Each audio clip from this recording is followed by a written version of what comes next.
सबके होश तब उड़ गए जब माँ सरस्वती ने यह कहकर माँ लक्ष्मी को श्राप दे दिया कि भगवान विष्णु तुमसे सबसे अधिक प्रेम करते हैं, और इसी श्राप के कारण माता लक्ष्मी को पृथ्वी पर तुलसी के रूप में जन्म लेना पड़ा।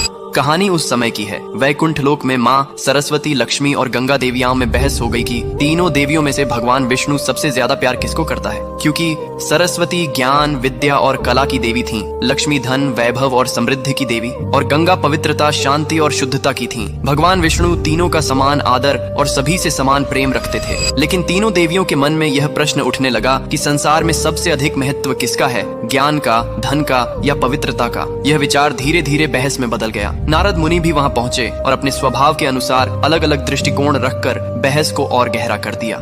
इसी दौरान माँ सरस्वती के मन में एक आशंका जन्म लेने लगी। उन्हें लगा कि भगवान विष्णु का ध्यान अब ज्ञान से अधिक धन और पवित्रता की ओर जा रहा है। कभी कभी विष्णु का गंगा के प्रति विशेष स्नेह देखकर सरस्वती के मन में ईर्ष्या और असुरक्षा उत्पन्न हो गई। उन्हें लगा कि ज्ञान का महत्व कम होता जा रहा है। जब सरस्वती ने इस विषय पर माँ लक्ष्मी से समर्थन चाहा तो लक्ष्मी ने किसी का पक्ष नहीं लिया और शांत रहने का प्रयास किया। लेकिन यही शांत रहना ही माँ सरस्वती को धोखे जैसी लगी। क्रोध और भावनाओं में बहकर उन्होंने लक्ष्मी को श्राप दे दिया कि तुम वैकुंठ छोड़कर पृथ्वी पर पौधा रूप में जन्म लोगी। और इसी श्राप के कारण कहा जाता है कि धरती पर माता लक्ष्मी ने तुलसी का रूप धारण किया। ये श्राप सुनकर लक्ष्मी दुखी हुई, लेकिन उन्होंने उसे शांत भाव से स्वीकार किया। उसी क्षण माँ गंगा भी क्रोधित Download ShareChat.